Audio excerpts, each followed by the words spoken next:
মোদীকে নিয়ে আপত্তিকর মন্তব্যের জেরে বিহারের সংঘাতে জড়ালো কংগ্রেস বিজেপি। আহত বেশ কয়েকজন। রাহুল গান্ধীকে ক্ষমা চাওয়ার আহ্বান গেরুয়া শিবিরের।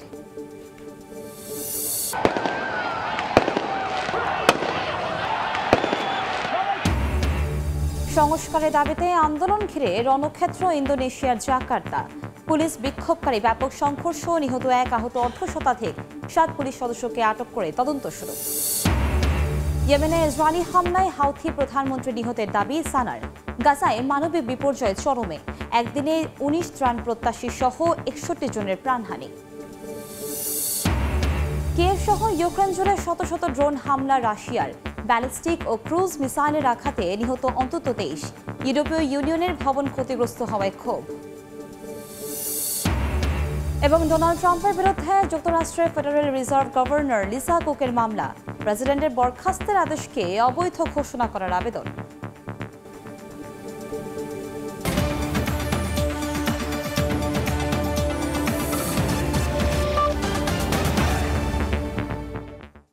আন্তর্জাতিক সময়ের সঙ্গে আছি আমি কনক আজাদ।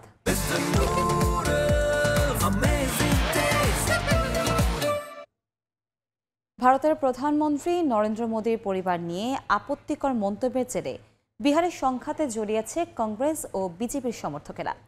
এই ঘটনায় বেশ কয়েকজন আহত হয়েছেন। রাহুল গান্ধী সহ কংগ্রেসকে নিঃশর্ত ক্ষমা চাইতে বলেছে গেরুয়া শিবির। রাজ্যটিতে বিধানসভা নির্বাচনকে সামনে রেখে ভোটার অধিকার যাত্রা কর্মসূচি শুরু করেছে কংগ্রেস।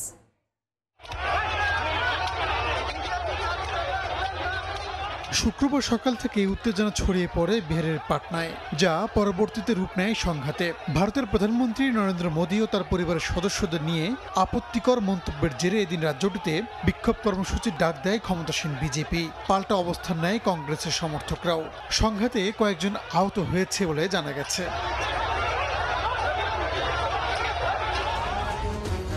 বিধানসভা নির্বাচন সামনে রেখে রাহুল গান্ধীর নেতৃত্বে বিহারে ভোটার অধিকার যাত্রা কর্মসূচি শুরু করেছে কংগ্রেস। বৃহস্পতিবার একটি সমাবেশ থেকে নরেন্দ্র মোদীর পরিবারকে নিশানা করে কুরুচিপূর্ণ স্লোগান দেয় কংগ্রেস সমর্থকরা বলে দাবি করে রাজ্য বিজেপির সমর্থকরা, যা নিয়ে দেশ জুড়ে শুরু হয় উত্তাপ। তীব্র সমালোচনা করেছে বিজেপির শীর্ষ নেতৃত্ব। এ ঘটনায় কংগ্রেস নেতা রাহুল গান্ধীকে ক্ষমা চাইতে বলেছে দলটি। এর আগে এক সমাবেশে দেয় বক্তব্যে প্রধানমন্ত্রী নরেন্দ্র মোদী ক্ষমতাসীন বিজেপি ও নির্বাচন কমিশন একজোট হয়ে ভারতে ভোট চুরি করছে বলে অভিযোগ করেন রাহুল গান্ধী। আগামী নভেম্বরে বিহারের বিধানসভা নির্বাচনে বিজেপিকে ভোট চুরি করতে দেওয়া হবে না বলেও মন্তব্য করেন তিনি। কংগ্রেসের ভোটার অধিকার যাত্রা গণমাধ্যমে প্রচার পাচ্ছে না বলেও অভিযোগ করেন রাহুল। রাহানুল রানা, সময় সংবাদ। রাজনৈতিক ও অর্থনৈতিক সংস্কারের দাবিতে আন্দোলন ঘিরে রণক্ষেত্র ইন্দোনেশিয়ার রাজধানী জাকার্তা। পুলিশের সঙ্গে বিক্ষোভকারীদের সংঘর্ষে একজন নিহত হয়েছেন, আহত হয়েছেন অর্ধশতাধিক। আইন প্রণেতাদের উচ্চ বেতন, শিক্ষা বাজেট ও সরকারি স্কুল মিল কর্মসূচি নিয়ে অসন্তোষের জেরে রাস্তায় নামেন হাজারো মানুষ। এ সময় জলকামান ও টিয়ার গ্যাস ব্যবহার করে তাদের ছত্রভঙ্গ করার চেষ্টা করে দাঙ্গা পুলিশ। সংঘর্ষে সাজোয়া যানের চাপায় মোটরসাইকেল চালক নিহত হন। ওই ব্যক্তি বিক্ষোভে অংশ নেননি বলে দাবি করেছে মোটরসাইকেল চালকদের সংগঠন। এই ঘটনায় 7 পুলিশ সদস্যকে আটক করে তদন্ত শুরু হয়েছে।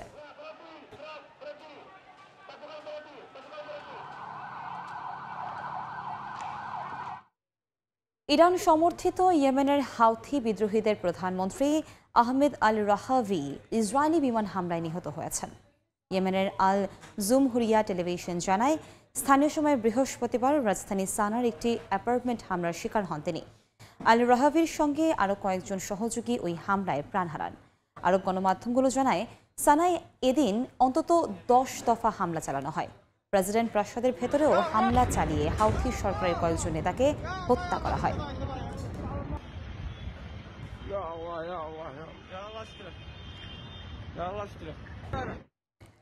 দিনে দিনে তীব্র হচ্ছে গাজায় মানবিক বিপর্যয়।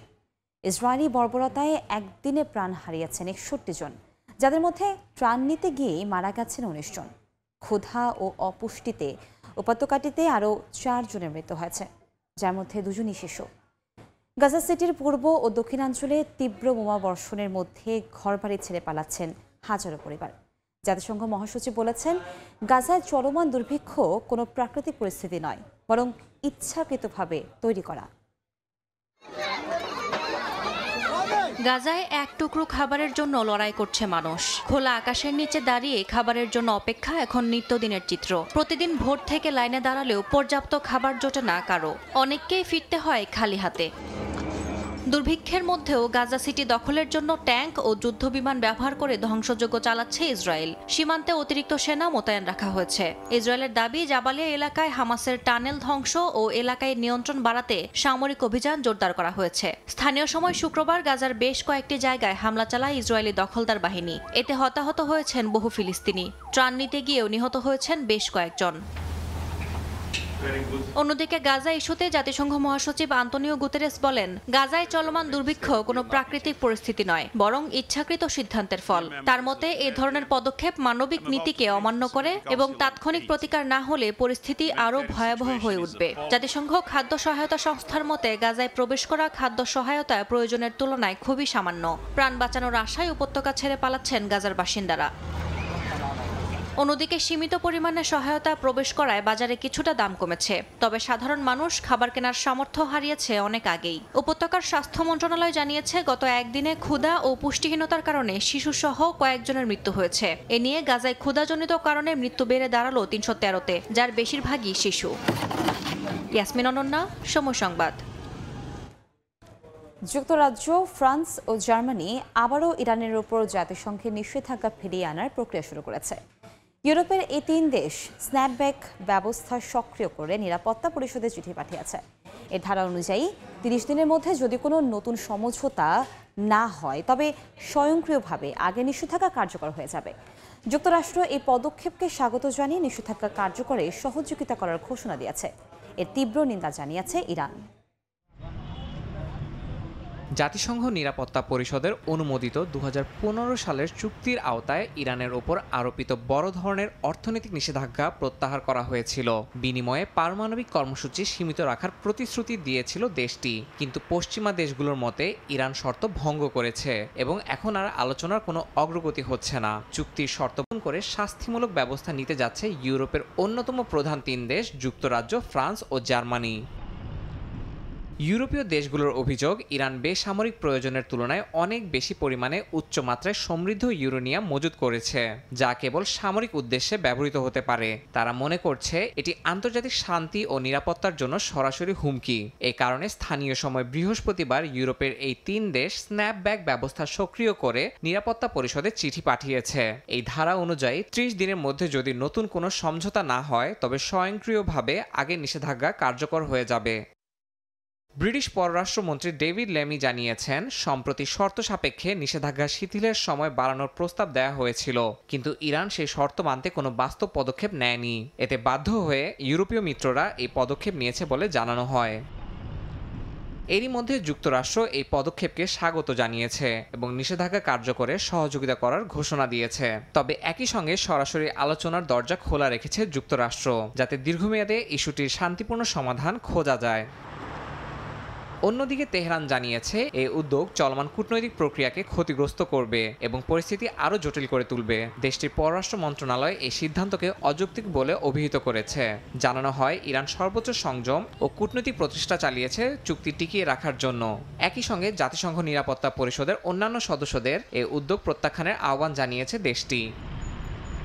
ইয়াসিন মোহাম্মদ জিসান, সময় সংবাদ। রাতভর ইউক্রেনে ব্যাপক ড্রোন ও ক্ষেপণাস্ত্র হামলা চালিয়েছে রাশিয়া। এক রাতে ৬০০-র বেশি ড্রোন ও ৩০টির বেশি ব্যালিস্টিক ও ক্রুজ মিসাইল নিক্ষেপ করেছে মস্কো। এতে নিহত হয়েছেন অন্তত ২১ জন, যাদের মধ্যে ৪ জনই শিশু। ক্ষতিগ্রস্ত হয়েছে ইউরোপীয় ইউনিয়নের একটি ভবনও। ঘটনাটি ঘিরে ক্ষোভ প্রকাশ করেছেন ইউরোপীয় নেতারা।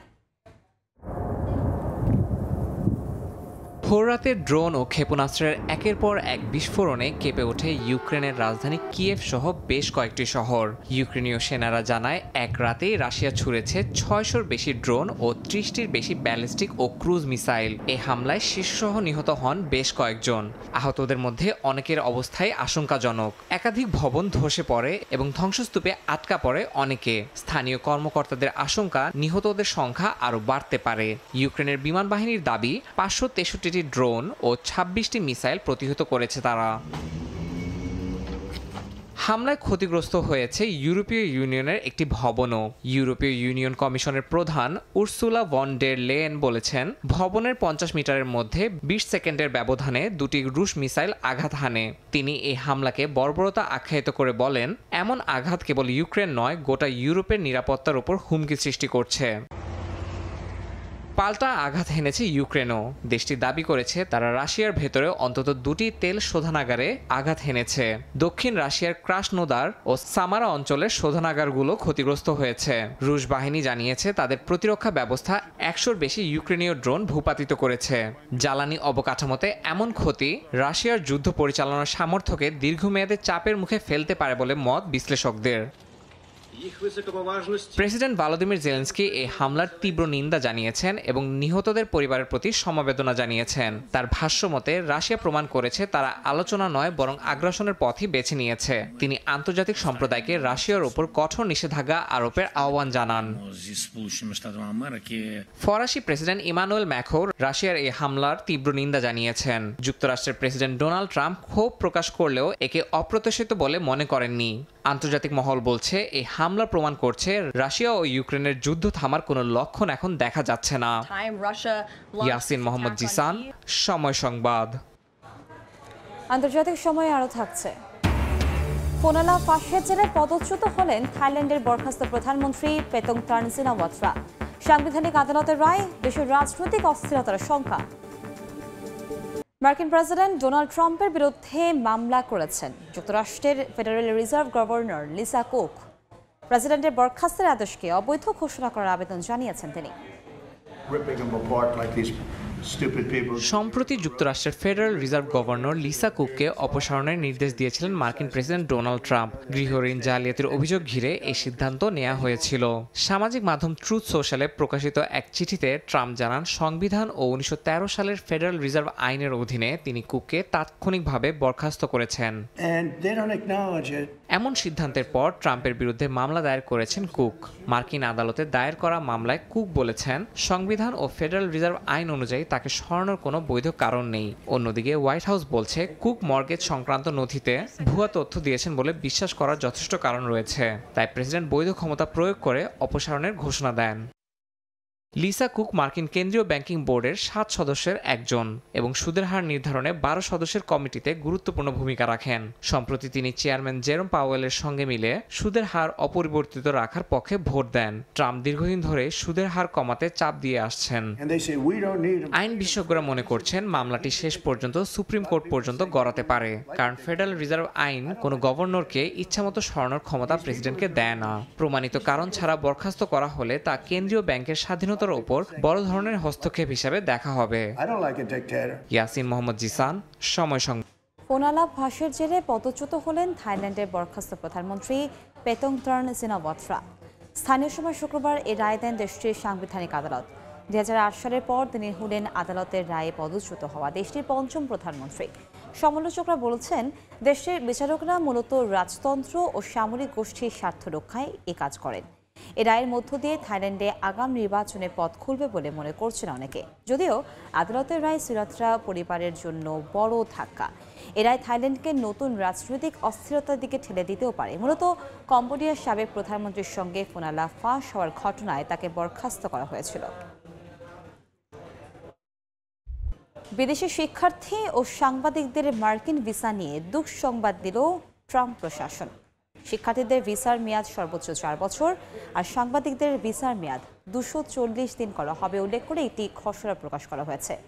এদিকে 50 লাখ মার্কিন ডলার বিনিয়োগ করলে স্থায়ীভাবে যুক্তরাষ্ট্রে থাকার অনুমতি মিলবে বলে জানিয়েছেন বাণিজ্যমন্ত্রী হার্বার্ট লুটনিক। যুক্তরাষ্ট্রে বৈধ অভিবাসনে আরও কঠোরতা আনতে শিক্ষার্থী, সাংস্কৃতিক বিনিময় কর্মসূচির অংশগ্রহণকারী এবং বিদেশি গণমাধ্যম কর্মীদের ভিসার মেয়াদ সীমিত করার পরিকল্পনা নিয়েছে ট্রাম্প প্রশাসন। স্থানীয় সময় বুধবার প্রকাশিত নতুন খসড়া নিয়মে বলা হয়, শিক্ষার্থী ও বিনিময় কর্মীদের ভিসার মেয়াদ সর্বোচ্চ 4 বছর হবে। সাংবাদিকদের ভিসা, যা আগে কয়েক বছর পর্যন্ত কার্যকর থাকতো, তা কমিয়ে 240 দিন করা হবে। চীনের নাগরিকদের ক্ষেত্রে এই মেয়াদ হবে 90 দিন। তবে ভিসাধারীরা মেয়াদ বৃদ্ধির জন্য আবেদন করতে পারবেন বলে জানা গেছে। এ নিয়ে গণমাধ্যমে প্রকাশিত প্রতিবেদনে বলা হয় 2024 সালে যুক্তরাষ্ট্রে প্রায় 16 লাখ আন্তর্জাতিক শিক্ষার্থী এফ ভিসায় অবস্থান করেছেন। এছাড়া প্রায় 3,55,000 সাংস্কৃতিক বিনিময় অংশগ্রহণকারী এবং 13,000 বিদেশি সাংবাদিক যুক্তরাষ্ট্রে ভিসা পেয়েছিলেন। ট্রাম্প প্রশাসনের দাবি, যুক্তরাষ্ট্রে অবস্থানকালে ভিসাদারীদের কার্যক্রম ভালোভাবে তদারকি ও নজরদারি করতে এই পরিবর্তন আনা জরুরি। এছাড়া এই প্রস্তাবের উপর জনগণকে 30 দিনের মধ্যে মতামত দেওয়ার সুযোগ দেওয়া হবে বলেও জানা গেছে।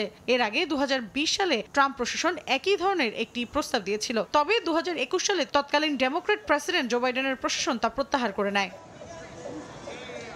এদিকে নতুন এই পদক্ষেপ কার্যকর হলে যুক্তরাষ্ট্রে অবস্থানরত আন্তর্জাতিক শিক্ষার্থী, বিনিময় কর্মী ও বিদেশি সাংবাদিকদের জন্য নতুন প্রতিবন্ধকতা তৈরি হবে বলে আশঙ্কা করছেন বিশ্লেষকরা। আগে যেখানে নমনীয়ভাবে অবস্থান বাড়ানো যেত, সেখানে এখন তাদের মেয়াদ বাড়াতে আলাদা করে অবস্থান করতে হবে বলেও জানান তারা। শুধু বিদেশি শিক্ষার্থী ও সাংবাদিকদের মার্কিন ভিসা নিয়ে দুঃসংবাদ দিয়ে ক্ষান্ত হচ্ছে না মার্কিন প্রশাসন। ভিসা নীতিতেও বড় পরিবর্তনের আভাস দিয়েছে তারা। এ বিষয়ে ফক্স নিউজকে দেয়া সাক্ষাৎকারে বাণিজ্যমন্ত্রী হাওয়ার্ড লুটনিক বলেন, পাল্টে যাচ্ছে H-1B ভিসা, বদলে যাচ্ছে গ্রিন কার্ডও। এর বদলে আসছে গোল্ড কার্ড, যেখানে সবচেয়ে যোগ্য আর সেরা মানুষদের বেছে আমেরিকায় নেওয়া হবে। প্রস্তাবিত গোল্ড কার্ড স্কিমে অন্তত 50 লাখ মার্কিন ডলার বিনিয়োগ করলে স্থায়ীভাবে যুক্তরাষ্ট্রে থাকার অনুমতি মিলবে। লুটনিকের দাবি, এরই মধ্যে 2.5 লাখ মানুষ এই প্রোগ্রামের অপেক্ষা করছেন, যা বাস্তবায়ন হলে $1.25 ট্রিলিয়ন রাজস্ব আসবে মার্কিন অর্থনীতিতে। মৌসুমী সাথী, সময় সংবাদ। আন্তর্জাতিক সময় আরো থাকছে। পাকিস্তানের পাঞ্জাবে বন্যায় মৃতের সংখ্যা বেড়ে 17, ক্ষতিগ্রস্ত 10 লাখের বেশি বাসিন্দা। ভারতের উত্তরাখণ্ডে আবারও পাহাড়ি ঢল, ধ্বংসস্তূপে চাপা কয়েক। ভারতের কিছু ধনী পরিবার রুশ তেল আমদানির মাধ্যমে সবচেয়ে বেশি লাভবান হচ্ছে বলে অভিযোগ করেছেন যুক্তরাষ্ট্রের অর্থমন্ত্রী স্কট বেসেন্ট। কারণ রাশিয়া থেকে সবচেয়ে বেশি তেল আমদানি করে ভারতের ধনকুবের মুকেশ আম্বানির প্রতিষ্ঠান রিলায়েন্স ইন্ডাস্ট্রিজ। তবে শুধুমাত্র মুকেশ আম্বানির জন্য ভারত সরকার বিপুল পরিমাণ শুল্কের বোঝা বহন করছে, তা নিয়ে দ্বিমত রয়েছে বিশ্লেষকদের মধ্যে। রাশিয়া থেকে তেল আমদানির কারণে যুক্তরাষ্ট্রের প্রেসিডেন্ট ডোনাল্ড ট্রাম্প ভারতের পণ্যে 25% অতিরিক্ত শুল্ক আরোপ করেছেন। আর রাশিয়া থেকে সবচেয়ে বেশি তেল আমদানি করে এশিয়ার ধনী ব্যক্তি মুকেশ আম্বানির প্রতিষ্ঠান রিলায়েন্স ইন্ডাস্ট্রিজ। 2021 সালে রিলায়েন্সের মালিকানাধীন গুজরাটের জামনগর শোধনাগারে মোট অপরিশোধিত তেলের মাত্র 3% এসেছিল রাশিয়া থেকে। তবে ইউক্রেন যুদ্ধ শুরুর পর 2025 সালে তা 50% পৌঁছেছে। ডোনাল্ড ট্রাম্প প্রকাশ্যে বলেছেন, ইউক্রেনে হত্যা বন্ধে রাশিয়ার উপর চাপ প্রয়োগে নিষেধাজ্ঞার সায় দেওয়ার বদলে রাশিয়ার সবচেয়ে বড় ক্রেতা হয়ে উঠেছে চীন ও ভারত। সম্প্রতি যুক্তরাষ্ট্রের অর্থমন্ত্রী স্কট বেসেন্ট গণমাধ্যমকে দেয়া এক সাক্ষাৎকারে বলেছেন, ভারতের কিছু ধনী পরিবার রুশ তেল আমদানির মাধ্যমে সবচেয়ে বেশি লাভবান হচ্ছে। 2023 সালের ফেব্রুয়ারি থেকে 2025 সালের জুলাই পর্যন্ত জামনগর রিফাইনারি থেকে সারা বিশ্বে রপ্তানি হয়েছে $85.9 বিলিয়ন পরিশোধিত তেল। এর মধ্যে $36 বিলিয়ন তেল গেছে রাশিয়াকে নিষেধাজ্ঞা দেয়া দেশগুলোতে। শুধু ইউরোপীয় ইউনিয়নে রপ্তানি হয়েছে প্রায় $19.7 বিলিয়ন এবং যুক্তরাষ্ট্রে $6.3 বিলিয়ন মূল্যের পরিশোধিত তেল। একটি কোম্পানির লাভের জন্য এই বিপুল পরিমাণ শুল্কের বোঝা বহন করছে ভারত সরকার, এ বিষয়ে দ্বিমত রয়েছে বিশ্লেষকদের মধ্যে। অনেকেই প্রশ্ন ছুড়ে দিয়েছেন, দেশের মানুষের চেয়ে কি মুকেশ আম্বানির স্বার্থের প্রতি গুরুত্ব দিচ্ছে মোদী সরকার? আবার কেউ কেউ ডোনাল্ড ট্রাম্পের এই শুল্ককে সম্পূর্ণ ধাপ্পাবাজি বলে অভিহিত করেছেন। কারণ চীন রাশিয়ার সবচেয়ে বড় তেল আমদানিকারক হওয়া সত্ত্বেও যুক্তরাষ্ট্র চীনের বিরুদ্ধে কোনো পদক্ষেপ নিচ্ছে না। শেখ সাদি মারজান, সময় সংবাদ। দেখছেন আন্তর্জাতিক সময়। মনের মতো ডিজাইন আর stylish collection, Regal furniture, furnish your dream. পাকিস্তানের পাঞ্জাবে ভয়াবহ বন্যায় মৃতের সংখ্যা বেড়ে দাঁড়িয়েছে 17 জনে। এই ঘটনায় ক্ষতিগ্রস্ত হয়েছে 10 লাখের বেশি বাসিন্দা। নদীর পানি উপচে পড়ায় পানিবন্দী হয়ে পড়েছে বহু এলাকা। পাঞ্জাবের রবি, সতলজ আর চেনাব নদীর পানিতে ভেসে যাচ্ছে গ্রাম, ফসল আর ঘরবাড়ি। বহু এলাকায় ইচ্ছাকৃতভাবে বাঁধ ভেঙে পানি সরানোর চেষ্টা করেছে কর্তৃপক্ষ। এরই মধ্যে নিরাপদে সরিয়ে নেওয়া হয়েছে বহু বাসিন্দাকে। ঘরবাড়ি হারিয়ে চরম বিপাকে পড়েছেন হাজারো মানুষ। ভারতের উত্তরাখণ্ডে আকস্মিক বৃষ্টিতে ব্যাপক ক্ষয়ক্ষতি হয়েছে। পাহাড়ি ঢলের পর ধ্বংসস্তূপে আটকে পড়েছে কয়েকটি পরিবার। স্থানীয় সময় বৃহস্পতিবার রাতে প্রদেশের রুদ্রপ্রয়াগ এবং চামুলি জেলায় হঠাৎ করে ভারী বৃষ্টিপাত হয়। এতে ঘরবাড়ি, ব্যবসা প্রতিষ্ঠান সহ রাস্তাঘাট তলিয়ে যায়। বিভিন্ন জায়গায় ভূমিধসের খবর পাওয়া গেছে। কর্তৃপক্ষ জানায় এই ঘটনায় এখনও 2 জন নিখোঁজ রয়েছেন। ক্ষতিগ্রস্ত এলাকার বাসিন্দাদের নিরাপদ স্থানে সরিয়ে নেওয়া হয়েছে বলে জানিয়েছেন প্রদেশের মুখ্যমন্ত্রী। স্মার্টফোন ও ডিজিটাল ডিভাইস ব্যবহারের উপর নতুন প্রস্তাব এনেছে জাপানের তাইওয়াকে শহর। নতুন প্রস্তাবে পড়াশোনা বা কাজের বাইরে প্রতিদিন মাত্র 2 ঘন্টা ডিজিটাল ডিভাইস ব্যবহার করতে বাসিন্দাদের উৎসাহিত করা হবে। তবে থাকছে না জরিমানা বা শাস্তির বিধান। অনুমোদন পেলে আগামী অক্টোবর থেকে কার্যকর হবে বলে জানিয়েছে স্থানীয় কর্তৃপক্ষ। জাপান থেকে শাকিল মাহমুদের রিপোর্ট। জাপানে এই প্রথম কোনো শহর স্ক্রিন টাইম সীমিত করার জন্য আনুষ্ঠানিকভাবে উদ্যোগ নিল, যার শুরুটা হলো তোইওয়াকে শহরকে দিয়েই। এ সংক্রান্ত একটি প্রস্তাবের খসড়া জমা দেওয়া হয়েছে।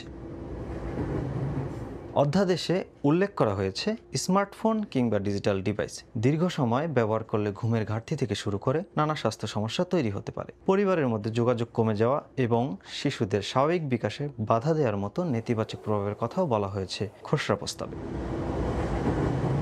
নতুন প্রস্তাব অনুযায়ী 18 বছরের কম বয়সী শিক্ষার্থীদের প্রতিদিন 2 ঘন্টার বেশি ডিভাইস ব্যবহার না করার জন্য উৎসাহিত করা হবে। আবার প্রাথমিক স্তরের শিক্ষার্থীরা রাত 9টার পর এবং মাধ্যমিক স্তরের শিক্ষার্থীরা রাত 10টার পর যন্ত্র ব্যবহার না করার সুপারিশও করা হয়েছে।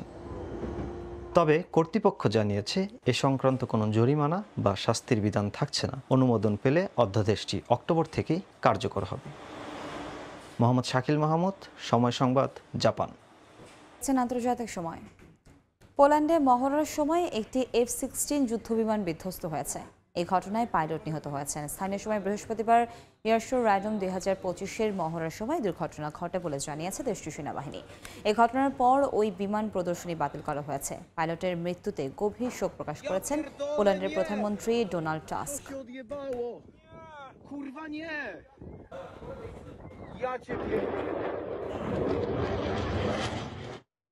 আন্তর্জাতিক সময়ের শীর্ষ সংবাদগুলো জানিয়ে দিচ্ছে আরেকবার।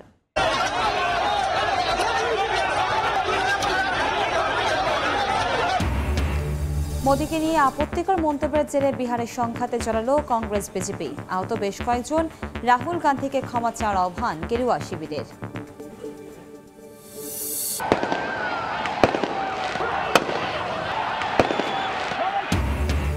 সংস্কারের দাবিতে আন্দোলন ঘিরে রণক্ষেত্র ইন্দোনেশিয়ার জাকার্তা। পুলিশ বিক্ষোভকারী ব্যাপক সংঘর্ষ, নিহত 1, আহত অর্ধশতাধিক।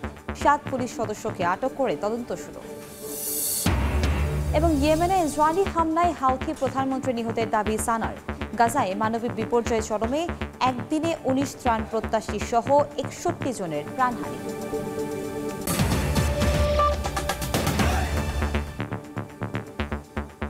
এ ছিল আন্তর্জাতিক সময়। সঙ্গেই থাকুন সময়ের।